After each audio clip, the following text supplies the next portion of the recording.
Hello viewers, in today's class we are going to discuss an important and conceptual problem from limits, right? So here we have to evaluate this limit, that is limit x tends to 1 plus sine k, and here we have the fractional part of x divided by k times mod of 1 minus x, right? So here the positive sign shows that we have to evaluate the right hand limit of this function, right? And here our k is some real number, right?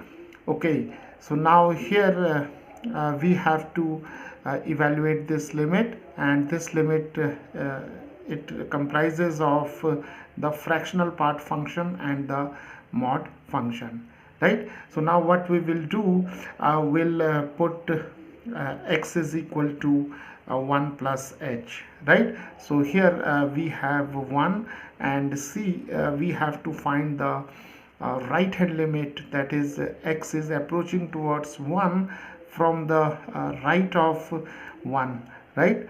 So we can take x is equal to 1 plus h, and h is a positive quantity, and when x tends to 1, obviously h tends to 0, right? So now we'll make this substitution here, and let us also take the definition of fractional part function. So here we have the fractional part of x, and fractional part of x is defined as x minus greatest integer of x, right? So we'll replace this fractional part of x by x minus greatest integer x, right?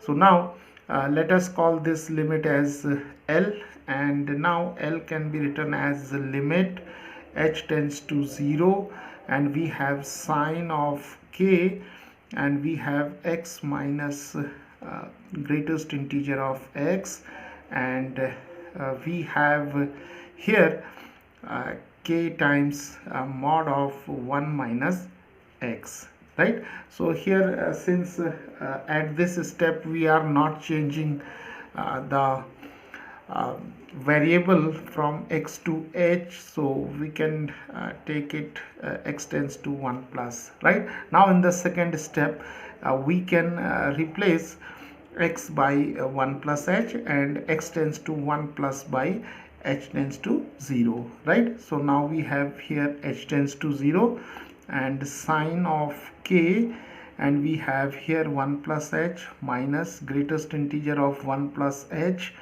and in the denominator we have k times 1 minus 1 plus h, right? So now here we see that we have greatest integer of 1 plus h, right? And now we see that 1 plus h is slightly, this is slightly greater than 1 but less than 2, right?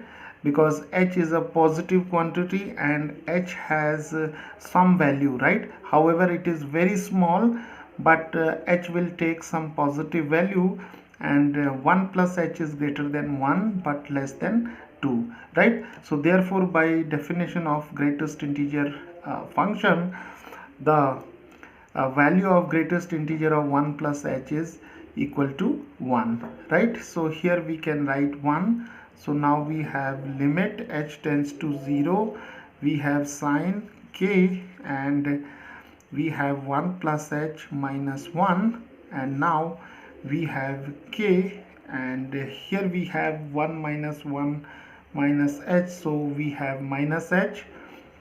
So now we have mod of minus h, right? So now this can be written as limit h tends to 0 sine k, and this one and this one get cancelled, and we have sine kh, and in the denominator we have kh, right? Because mod of minus h is equal to h, right?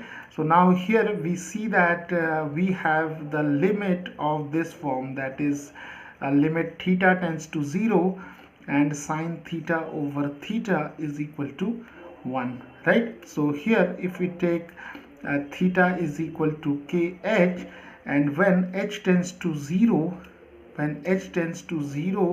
obviously theta tends to 0, right? So now this limit can also be written as limit theta tends to 0, and we have sine. For kh we can write theta, and for kh we can write theta, right? So now this limit is equal to 1. This is a famous limit in differential calculus. So limit theta tends to 0, sine theta over theta is equal to 1, right?